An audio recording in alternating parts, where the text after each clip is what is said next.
ano-ano po ba yung parusa, especially kapag opisyal ka ng gobyerno na nakasuhan ka ng ganito? Yun ang, okay, mataas talaga, no? Although, Oo. ang malversation, nabanggit ko kanina, ito ay nasa Revised Penal Code. Ang mga offenses kasi ngayon sa Revised Penal Code, nagkaroon ng recent amendment. Medyo tumaas, no? A degree higher or so.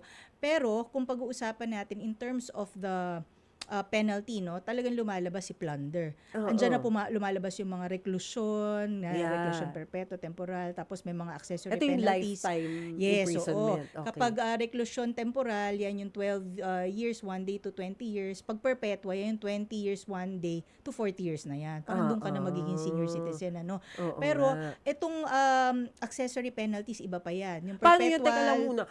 Paparusahan mo na ganun, pero kung plunder ka, laki-laki ng ninakaw mo, masusoli yun. o isa pa yun, di ba? Oo. Iba pa yung issue na dapat may restitution, no? Or dapat maibalik mo. Pero yun na nga, alam nyo po, no? Pag-usapan po natin lahat itong mga banig, no? Tawag ko dyan, banig matrix ng batas.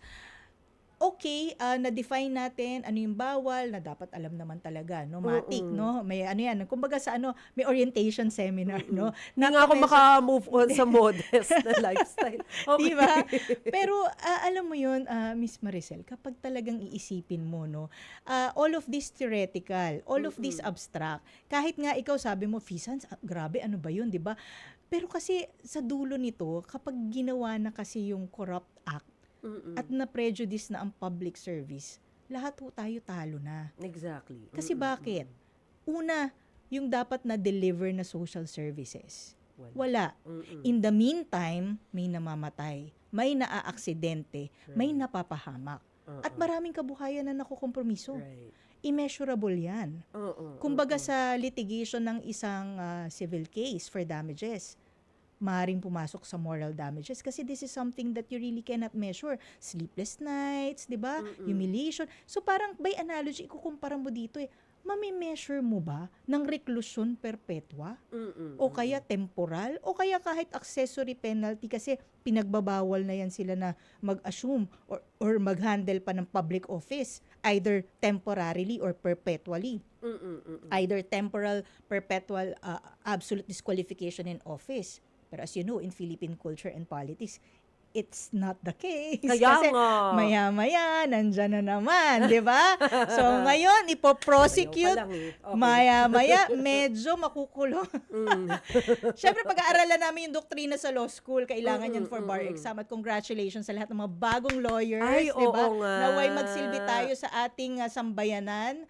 At wag sana Napakarami. kayong mag-malversation, mag-graft, at mag-plunder just in case na maging official din kayo ng government. Yan ang number one na ipinagbibilin ko talaga, Miss Maricel. Napakadali, no, na magbasa, mag-memorize.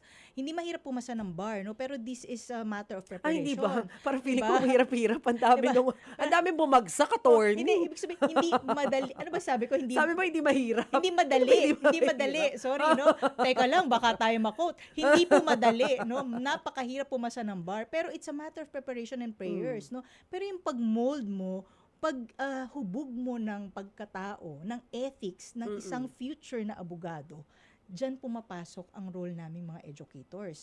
Kasi sila talaga, no? Batch na nila yan ang magiging Yes. leaders ng ating bansa. At kung meron kang abogado or gustong maging abogado o itong set ng this February 6 mag-oath taking at medyo hindi nahubog ang ethics, yung Naku. kayang bilhin. Oo. Sabi ko nga, isipin nyo na napakahirap yung mga pinagdaanan nyo para Correct. kayo pumasa sa bar. May bayad ba yan? May halaga ba yan? Sa tingin ko wala. Kasi the bigger mission, no, yun ang dapat ma-realize. Kasi sabi nga ni Spider-Man, to one who is, more is entrusted, more is expected. So, dapat maisa puso, no? At sana ganun din yung mga public officials natin. Kasi hindi na natin pag-uusapan itong mga anti-corrupt and graft laws na to kung walang Right. gumagawa. Kaso, kahit na hindik-hindik ang mga penalty, meron pa rin.